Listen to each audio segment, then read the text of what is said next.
Барлықтарыңызға қайырлы күн. Бүгін қызым екеуміз микроволновкада тез пісетін осындай әдемі торт дайындайтын боламыз. Видеоны соңына дейін қарауларыңызды сұраймын. Менің каналыма тіркеліп және лайк басып, комментарий қалдырып отырыңыздар. Біз ең алдымен 2 жұмыртқаны жарып аламыз. Кейін оны жақсылап араластырамыз.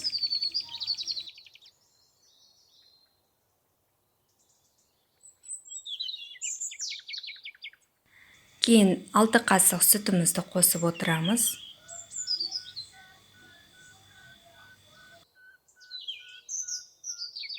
Және 2 ас қасық өсімдік майын құямыз. 6 ас қасық құмшекер қосамыз.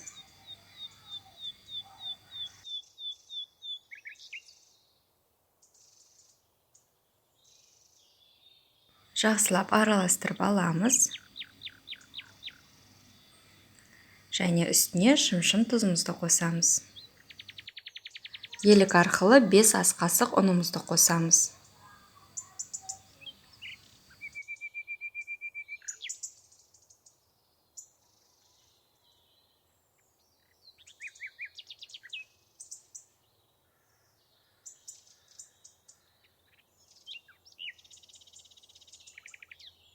Жақсылап араластырамыз және кейін елік арқылы 2-2,5 ас қасық какаомызды қосамыз.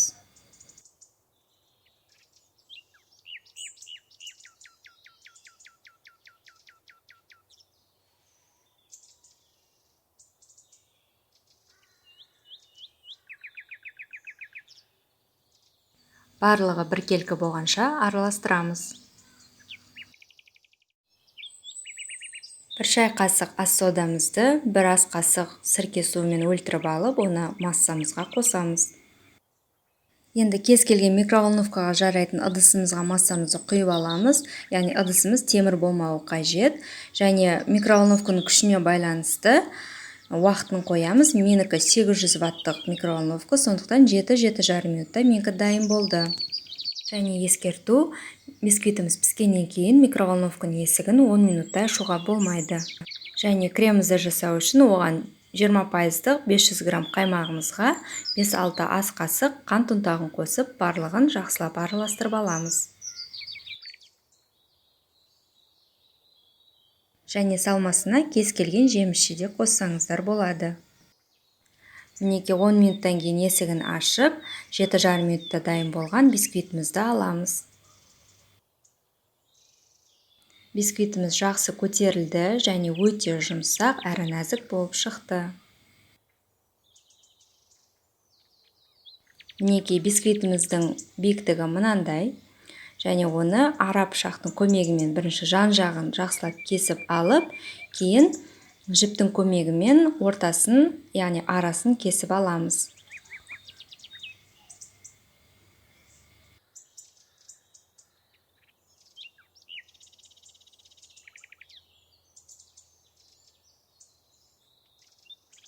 Енді бисквиттерімізге кремімізді жақсылап жағамыз. Көптен жақсаңыздар, өте сіңімді болып шығады. Және екінші бисквитке де дәл солай жағамыз.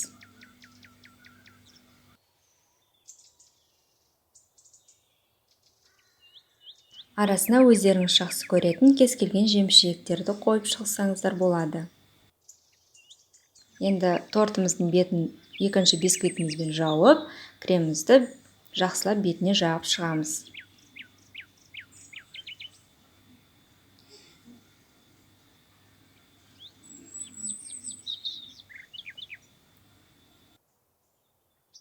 Енді шоколадный глазурь жасау үшін оған 1 плитка қара шоколадымызды және 25 грамм сары майымызды және 60 мг сүтімізді қосып, орташа отқа қайнатып аламыз.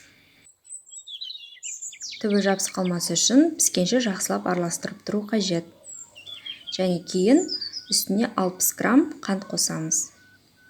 Глазурьдің рецептісі видеоның описаниясында жазылған.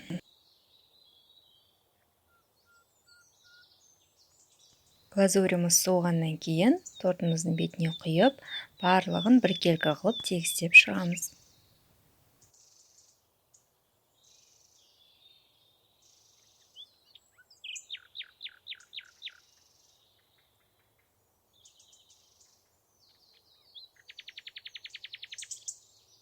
Мінекей біздің тортымыз дайын болды.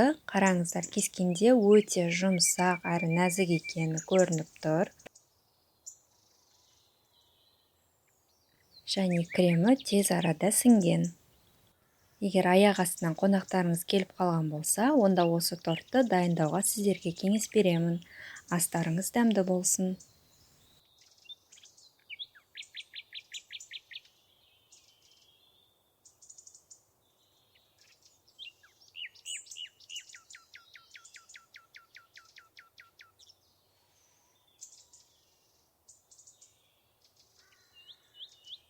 Видеомды соңына дейін қарағандарыңыз үшін рахмет. Каналыма тіркелуді және лайк басуды ұмытпаңыздар.